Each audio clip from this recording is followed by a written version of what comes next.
Il y a des silences qui disent plus que 1000 discours. Et puis, il y a des larmes, celles qui brisent le protocole, qui percent l'armure des diplomates et qui, sous le regard glacé des caméras du monde entier, exposent une douleur bien trop lourde à porter. Ce jour-là, dans la grande salle feutrée et solennelle des Nations Unies, un homme s'est effondré. Pas physiquement, non. Mais son cœur, lui, s'est écroulé au vu et au su de la planète entière. C'était censé être une session parmi tant d'autres, des applaudissements polis, des résolutions votées dans un ballet presque mécanique, des diplomates absorbés par leur portable. Mais tout a basculé.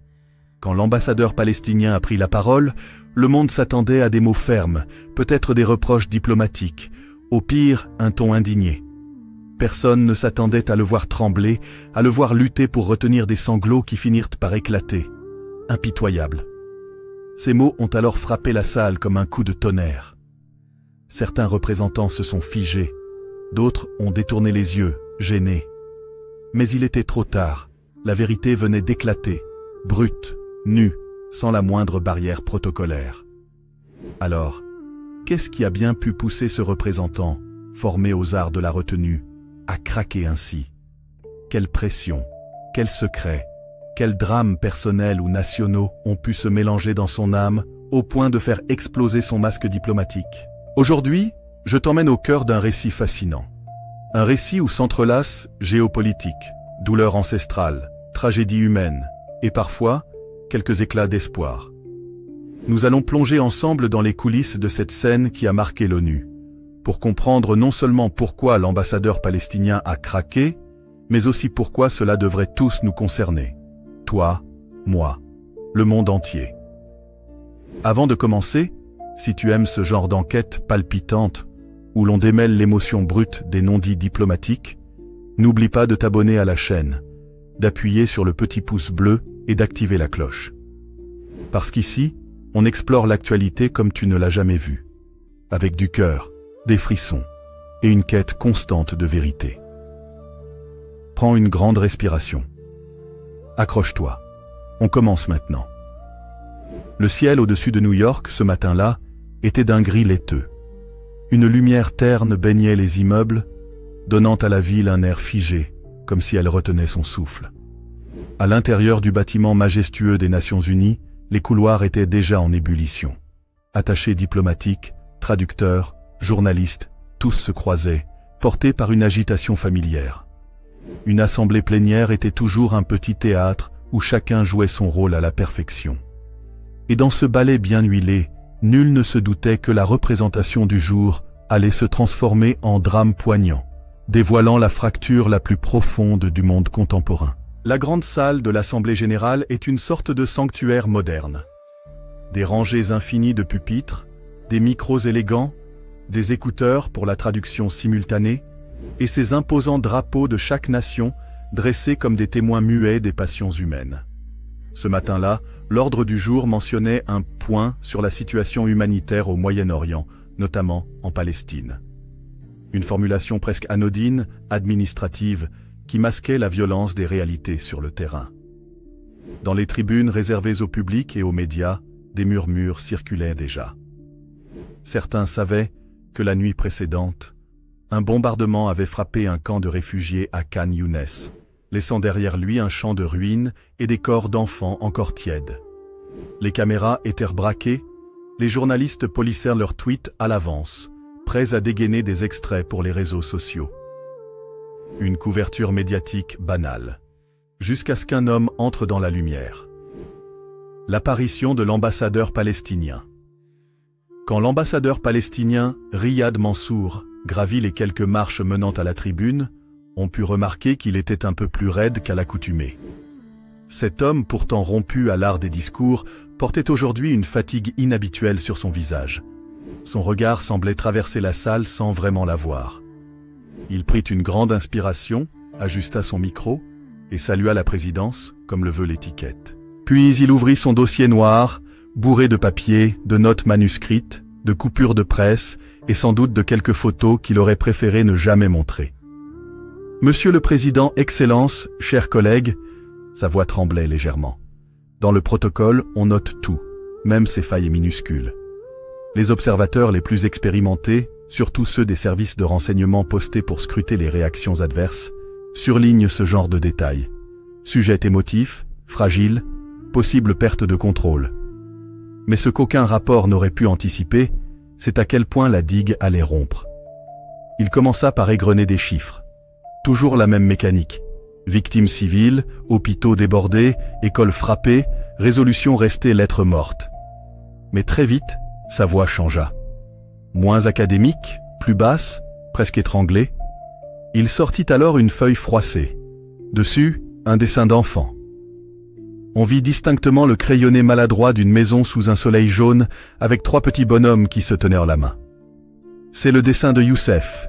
Il avait 6 ans. Il est mort hier. Ce soleil qu'il dessinait, il ne le verra plus jamais. La salle se tendit. Certains diplomates baissèrent la tête, feignant de consulter des documents. D'autres se raclèrent la gorge, mal à l'aise. Ce n'était plus un discours diplomatique. C'était le cri d'un père, ou d'un oncle, ou peut-être juste d'un homme qui portait le poids d'une nation martyrisée. Il continua, évoquant les noms, les visages, les rêves brisés. Il cita même des bribes de lettres retrouvées sous les gravats. Sa voix se brisa net à plusieurs reprises. Il dut s'interrompre, poser une main sur la tribune pour ne pas vaciller. À cet instant précis, les caméras du monde entier s'accrochèrent à lui comme des rapaces. Les réalisateurs ordonnèrent des zooms. Les journalistes griffonnaient déjà leurs titres. L'ambassadeur palestinien craque en direct. Des larmes à l'ONU. La diplomatie sans masque. Mais dans la salle, ce n'était pas du sensationnalisme. C'était du silence, pesant, collant, qui semblait geler l'air. Quelques sièges plus loin, un diplomate européen se passa la main sur le visage, comme pour effacer la scène.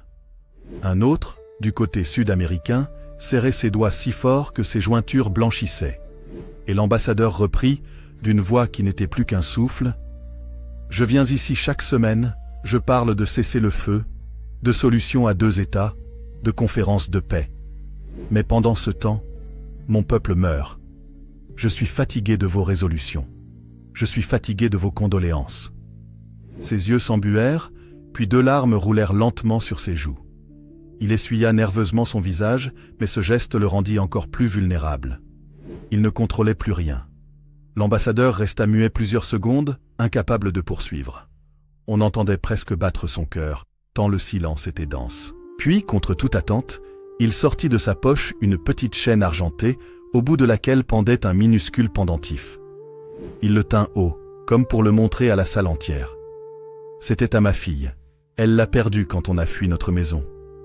Je l'ai retrouvée dans les décombres. » Sa main tremblait violemment. Il la ramena contre sa poitrine, ferma les yeux, inspira profondément, comme pour contenir un torrent intérieur. À cet instant, l'Assemblée n'était plus qu'un décor lointain. Ce n'était plus un diplomate palestinien face aux diplomates du monde entier. C'était un homme, seul, brisé, tentant de donner un sens à l'indicible. Ce que la majorité des spectateurs ignoraient, c'est qu'en coulisses, la vie de cet ambassadeur ressemblait déjà à un champ de mines. Depuis plusieurs mois, il recevait des menaces à peine voilées. « Faites attention à vos enfants. Votre frère resté à Ramallah pourrait avoir des ennuis. Le soutien financier à votre représentation pourrait disparaître. » Il y avait aussi ces nuits sans sommeil, passées à appeler sa famille coincée dans Gaza. Les bombardements résonnaient parfois au téléphone, en direct. Son frère avait perdu une jambe, son cousin avait été tué en allant acheter du pain. Alors oui, il avait craqué. Pas uniquement pour la Palestine, mais pour lui aussi. Pour ses deuils personnels, ses cauchemars, ses angoisses qu'aucune diplomatie ne guérit jamais. Quand il termina son intervention, ou plutôt quand il ne parvint plus à continuer, la salle resta figée. Il n'y eut pas d'applaudissements. Pas parce qu'on le désapprouvait, mais parce qu'on ne savait pas comment réagir face à une telle déchirure. Le président de séance, visiblement ému, prit quelques secondes avant de remercier l'ambassadeur d'une voix tremblante. Un représentant scandinave se leva, alla jusqu'à lui et posa une main compatissante sur son épaule. Ce geste, minuscule, fut pourtant le seul hommage sincère que l'on pouvait rendre à cet instant. Les caméras continuèrent à tourner, immortalisant cet homme en complet sombre, effondré sur son pupitre, tentant maladroitement de rassembler ses papiers, comme pour fuir la honte de sa propre vulnérabilité. Quand on regarde l'Assemblée générale de l'ONU à la télévision, on a l'impression d'assister à une grande messe laïque, des représentants élégants, des discours mesurés, des applaudissements discrets. Tout semble maîtrisé, poli, presque irréel. Pourtant, derrière chaque pupitre, chaque badge officiel, se cachent des êtres humains aux peurs indicibles, aux agendas multiples, souvent écartelés entre la défense d'un drapeau et la sauvegarde de leur propre famille. L'ambassadeur palestinien, Riyad Mansour, n'échappait pas à cette règle. Depuis des mois, il vivait sous une pression qu'aucun manuel diplomatique n'enseigne à gérer. Tout commença par de simples courriels. Des messages courts, sans signature, envoyés à son adresse diplomatique, mais aussi à son email personnel que seuls quelques proches connaissaient. Votre position est intenable. Changez de ton ou attendez-vous à des conséquences. Puis vinrent les appels anonymes, toujours la nuit. Des voix masquées qui répétèrent des choses floues, sinistres, parfois entrecoupées de bruits métalliques comme si quelqu'un maniait un couteau près du combiné. Votre fils est en Amérique? Vous croyez qu'il est en sécurité? Ces menaces n'étaient pas purement imaginaires. 2 semaines avant son discours tragique à l'ONU, sa belle-sœur avait trouvé son chien éventré sur le pas de sa porte à Ramallah. Une mise en garde, lui avait-on soufflé. Sans signature, mais avec un message très clair. Pendant ce temps, la situation à Gaza empirait. Les frappes se faisaient plus fréquentes. L'armée israélienne disait viser des infrastructures terroristes, mais les images qui remontaient jusqu'au bureau de Mansour montraient des enfants couverts de poussière et de sang, des mères hurlant, des vieillards trébuchant dans les gravats. Sa famille élargie vivait là-bas, et chaque nuit, il se réveillait en sursaut, vérifiant compulsivement son téléphone pour voir si un nouveau missile avait fauché l'un des siens. Ramallah, où vivait le reste de son clan, n'était pas un havre paisible non plus. Entre checkpoints renforcés et incursions nocturnes, ses proches marchaient sur un fil. Ils n'osaient plus répondre franchement quand il les appelait en visioconférence. « Tout va bien », disait-il avec des sourires tendus. Mais dans leurs yeux, il lisait la peur. À New York, Mansour était censé être protégé par son immunité diplomatique. Mais il savait qu'il était constamment suivi. Les services de contre-espionnage américains l'avaient même prévenu officieusement. Vous êtes une cible d'observation prioritaire, non seulement pour nos alliés, mais pour vos adversaires aussi.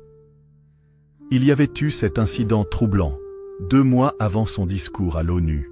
En rentrant tard d'un dîner avec d'autres représentants arabes, il avait remarqué une voiture banaliser le filet. Quand il avait ralenti, la voiture avait accéléré, puis l'avait dépassé, pour finalement disparaître. Le lendemain, en sortant de chez lui, il avait trouvé un petit caillou noir posé sur le capot de sa voiture. Simple hasard ou message codé? En Palestine, on plaçait souvent un caillou sur une tombe. Dans les couloirs feutrés du siège new-yorkais, des tractations secrètes se jouaient en parallèle des séances officielles. Certains diplomates lui conseillaient la modération. Si vous montez trop le ton, vous risquez de perdre le soutien des Européens. Attention, un discours trop agressif pourrait justifier un durcissement militaire. D'autres, au contraire, l'incitaient à hausser le volume. Frappez plus fort, montrez au monde la brutalité que vous subissez. Ce sera la seule façon d'obtenir des sanctions. Mansour se sentait tiraillé.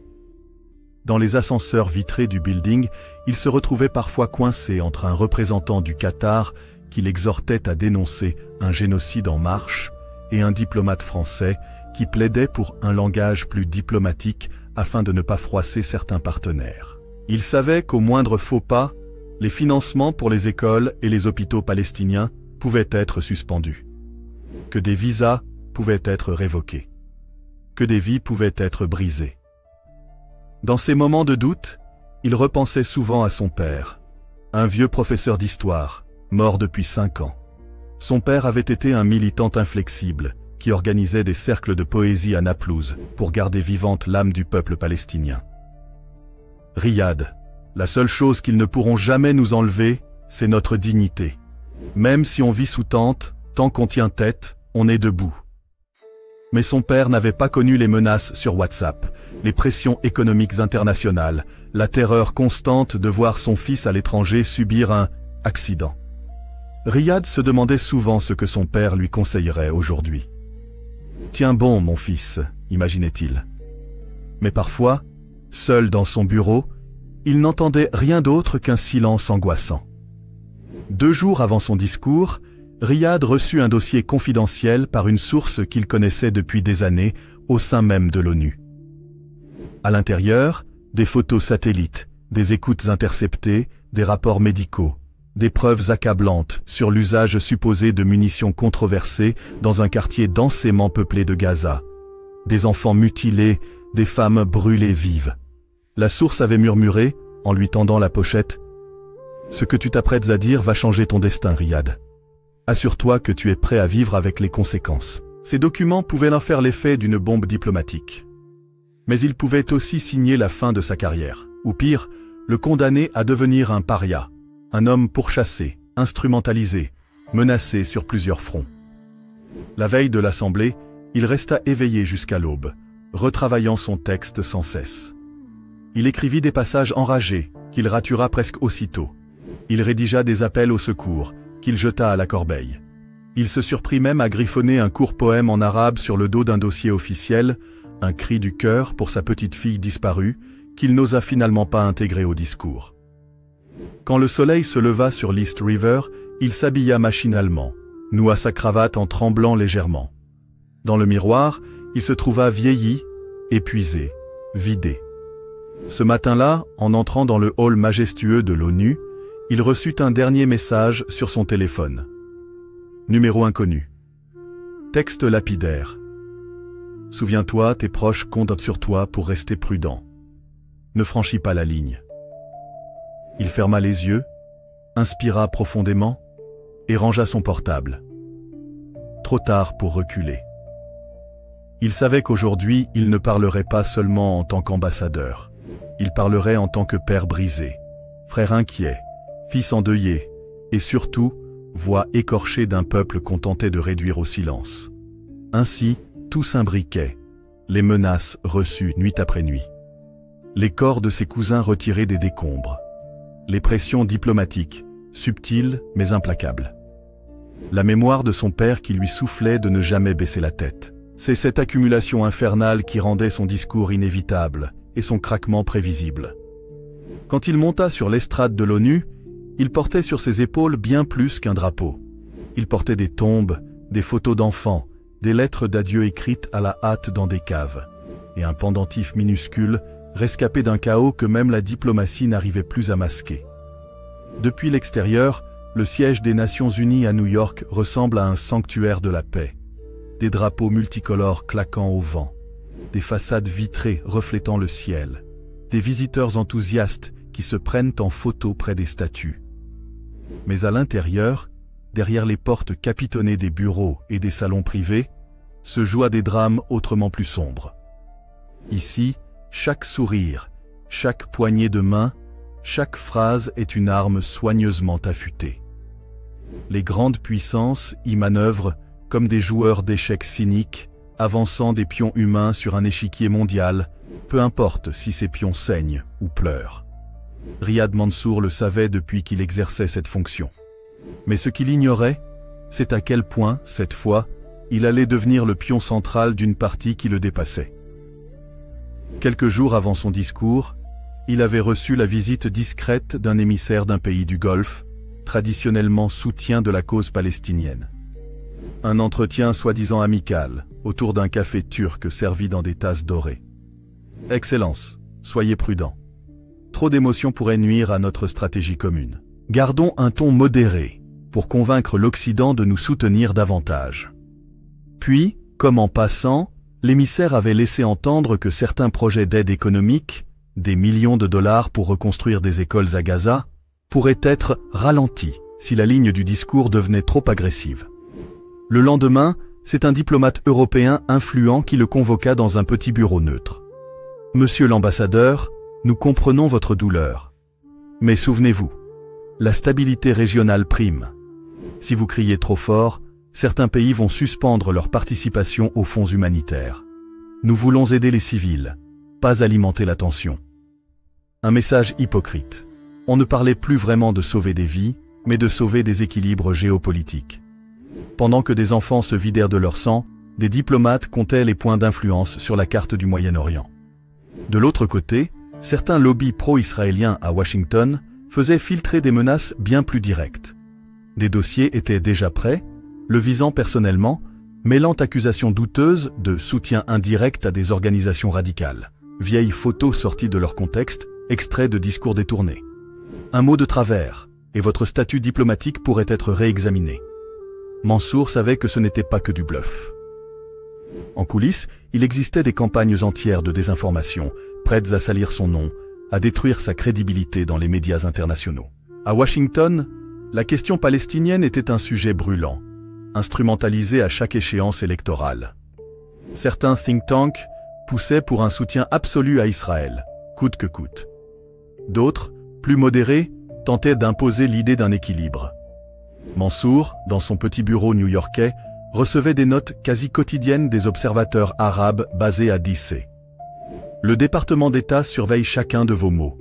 Si vous qualifiez les opérations actuelles de crimes de guerre dans votre discours, attendez-vous à des représailles sur les aides destinées aux réfugiés. Les appuis opportunistes de la Russie. Et puis, il y avait Moscou. Les diplomates russes multipliaient les clins d'œil aux Palestiniens, dénonçant avec emphase l'hypocrisie de l'Occident. Vous devriez réclamer une enquête internationale indépendante, lui soufflait un conseiller russe lors d'un cocktail. Mais Mansour savait que la Russie ne cherchait pas à sauver des vies palestiniennes, elle voulait surtout affaiblir l'OTAN et ses alliés, en utilisant la Palestine comme un levier moral. La stratégie patiente de Pékin.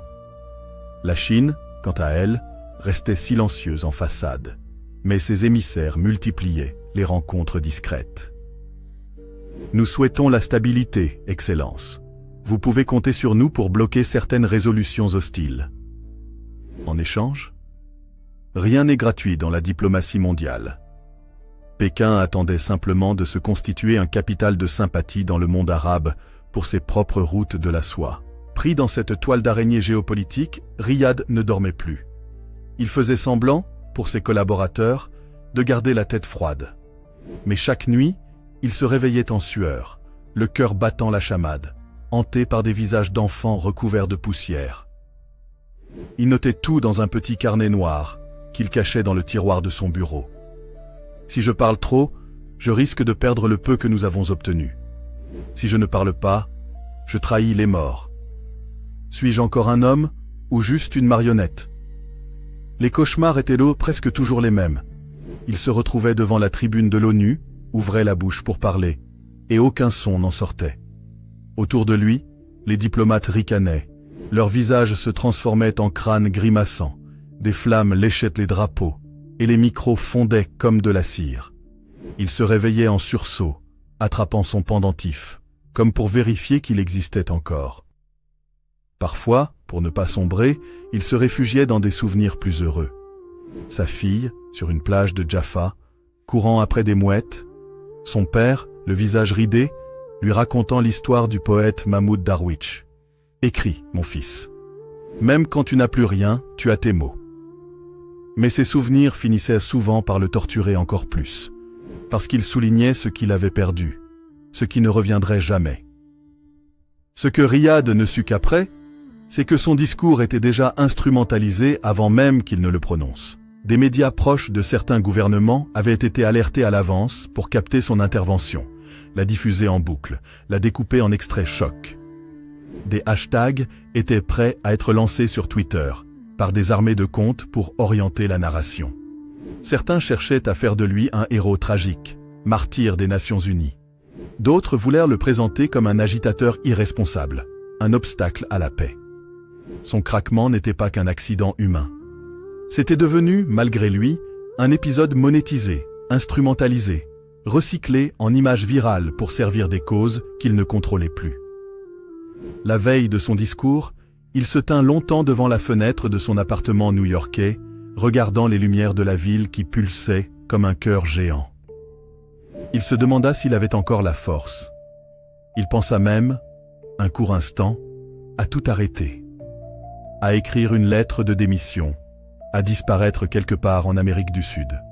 Mais il se rappela les mots de sa mère sur son lit de mort, lui serrant la main d'une poigne si faible qu'elle semblait déjà d'ailleurs. « N'oublie jamais qui tu es, ni d'où tu viens. » Alors il referma la fenêtre, se servit un verre d'eau et se mit à prier à voix basse pour trouver le courage.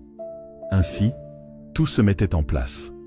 Les menaces concrètes sur ses proches, les tractations géopolitiques qui faisèrent de lui un pion, les souvenirs d'enfance, de poèmes et de rires aujourd'hui balayés par la guerre, sa santé mentale sur le point de s'effondrer. Le lendemain, quand il se leva et enfila son costume, il ignorait encore qu'il s'apprêtait à écrire l'une des pages les plus poignantes et les plus cyniquement récupérées de l'histoire récente de la diplomatie mondiale. Il n'avait sans doute pas imaginé, en quittant la tribune ce jour-là, à quel point son visage trempé de larmes allait faire le tour du monde. Quelques heures après son intervention, les réseaux sociaux s'embrasèrent. Sur Twitter ou X, Instagram, TikTok, des millions de gens partagèrent le même extrait. Cet homme en costume sombre, la main serrée sur son petit pendentif, la voix brisée, murmurant « Je suis fatigué, fatigué de vos condoléances. » Certains pleuraient derrière leurs écrans, postant des cœurs et des colombes pour signifier leur soutien. D'autres le moquaient, parlant de show émotionnel, de stratégie de victimisation. Les plateaux télé en Europe et aux États-Unis s'en emparèrent aussitôt. Était-ce un moment de sincérité brute ou un coup calculé pour arracher la sympathie mondiale? Chacun y alla de son analyse, sans comprendre peut-être que ce n'était ni l'un ni l'autre, mais tout à la fois. Parce que la douleur est toujours récupérable quand elle devient publique. Dès le lendemain, au Conseil de sécurité, certains ambassadeurs louaient la profondeur humaine du discours palestinien, tout en votant contre une résolution qui aurait pu protéger les civils. D'autres pays utilisèrent ces larmes pour réclamer des sanctions. Non pas pour aider Gaza, mais pour fragiliser Israël, dans une rivalité géopolitique qui les dépassait. Riyad Mansour, pendant ce temps, se retrouvait convoqué à une réunion marathon avec ses pairs du monde arabe. « Vous avez bouleversé l'opinion mondiale », lui dit un ministre. « Maintenant, il faut capitaliser. » Le mot « capitaliser » le frappa comme une gifle. « Vous croyez vraiment qu'on peut capitaliser sur les cadavres de nos enfants ? Mais déjà les spin doctors, les conseillers en communication, les lobbyistes préparaient des feuilles de route, des stratégies pour transformer son effondrement en levier. Il eut un haut le cœur. Après ce discours, Riyad se retrouva plus seul que jamais. Pendant la journée, il enchaînait interviews et réunions, tentant de répondre à des questions insupportables. Qu'avez-vous ressenti exactement au moment où vous avez craqué? Comme si on pouvait disséquer une douleur aussi vive. Mais la nuit, la ville de New York grondait sous ses fenêtres et lui restait éveillé à fixer le plafond. Son cœur battait trop vite. Il revoyait les photos qu'on lui avait envoyées de Gaza, des enfants alignés sur des brancards, des mères qui hurlaient au ciel. Il sentait le pendentif de sa fille sous son oreiller, le serrait dans ses paumes, jusqu'à en avoir mal. Parfois, il se levait, ouvrait son ordinateur et écrivait des pages entières qu'il supprimait aussitôt. Des confessions où il se disait épuisé, au bord de tout lâcher. Mais chaque matin, il enfilait son costume, replaçait son nœud de cravate et repartait combattre dans les arènes diplomatiques. Ce qu'aucun communiqué officiel de l'ONU ne raconta, c'est l'après, la vraie vie. Les nuits blanches. Les médicaments pour calmer l'hypertension qui menaçait son cœur. Les appels en pleurs de sa sœur, qui lui reprochait presque de ne pas être revenu vivre parmi eux. Le visage de son père, qui lui murmurait toujours « N'oublie jamais qui tu es, ni d'où tu viens ». Riyad ne pouvait pas oublier, mais il se sentait chaque jour un peu plus vidé, comme si son cœur avait laissé trop de sang sur cette tribune de l'ONU. Dans les semaines qui suivirent, les think tanks, les universités, les éditorialistes se passionnèrent pour son cas. Des colloques furent organisés pour analyser l'effet émotionnel du témoignage de Mansour sur l'opinion publique occidentale. Des politologues construisirent des modèles statistiques pour mesurer la sympathie accrue en faveur des Palestiniens après son craquage. Des stratèges de campagnes électorales en Europe utilisèrent son image pour séduire les quartiers arabes lors des municipales. Pendant ce temps, Gaza continuait de s'enfoncer dans le noir, sans électricité, sans eau potable. Les mères continuaient d'enterrer leurs enfants. Et lui, il recevait des lettres anonymes, encore et toujours, certaines le félicitant, d'autres le maudissant, d'autres encore le menaçant. Malgré tout, dans cet océan de cynisme, il y eut des petits gestes qui l'aidèrent à ne pas sombrer. Un courrier arrivé d'Italie, écrit par un enfant de 8 ans, simplement illustré d'un grand cœur rouge et d'un mot maladroit. « Je suis triste pour toi.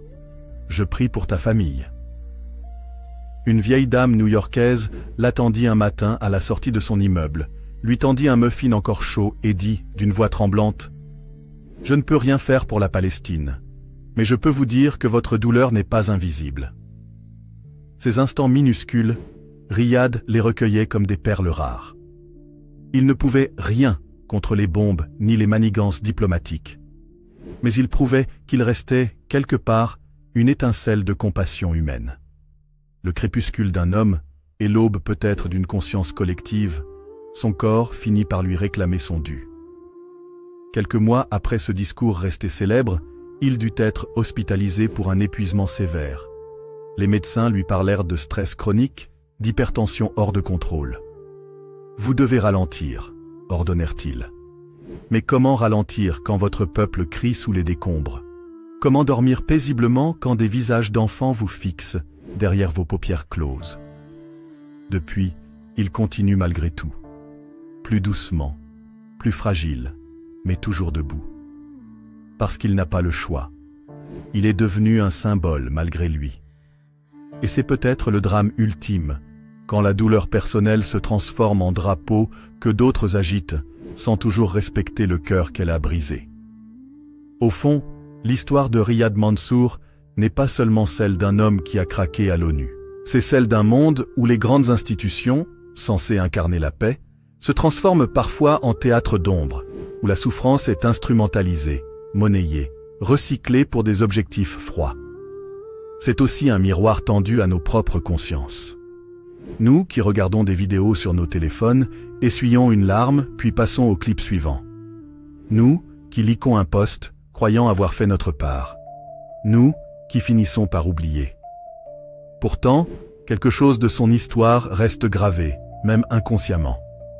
Peut-être que la prochaine fois que nous verrons des images d'enfants en ruine, nous penserons à cet homme debout sous les dorures de l'ONU, la main tremblante sur un petit pendentif, incapable de contenir l'océan de sa douleur. Et voilà. Nous arrivons au terme de ce récit intense, douloureux, mais terriblement humain. Merci du fond du cœur d'avoir pris le temps de regarder cette vidéo jusqu'au bout, d'avoir prêté attention à cette histoire qui, au-delà des gros titres, nous rappelle à quel point chaque drame géopolitique est d'abord un drame humain. Merci à vous d'avoir écouté jusqu'à la dernière seconde, d'avoir accepté de plonger dans la complexité de cette situation, dans la fragilité d'un homme qui a craqué non pas par faiblesse, mais parce que porter sur ses épaules les cris d'un peuple est un fardeau qu'aucun cœur ne peut supporter indéfiniment. Si cette histoire vous a touché, je vous invite humblement à liker la vidéo, à vous abonner à la chaîne et à activer la cloche des notifications. Pas seulement pour soutenir ce travail, mais pour qu'ensemble, nous continuions à donner une voix à ceux qu'on préfère souvent oublier. Et surtout, n'hésitez pas à partager vos impressions en commentaire. Vos mots, vos réflexions, vos émotions sont précieux. Ce sont eux qui nous rappellent que malgré les écrans, malgré les distances, nous restons profondément liés par la même humanité. Encore une fois, merci infiniment. Prenez soin de vous, et surtout, gardez toujours un coin de votre cœur ouvert à la douleur des autres. Parce qu'au fond, c'est ce qui fait de nous de véritables êtres humains.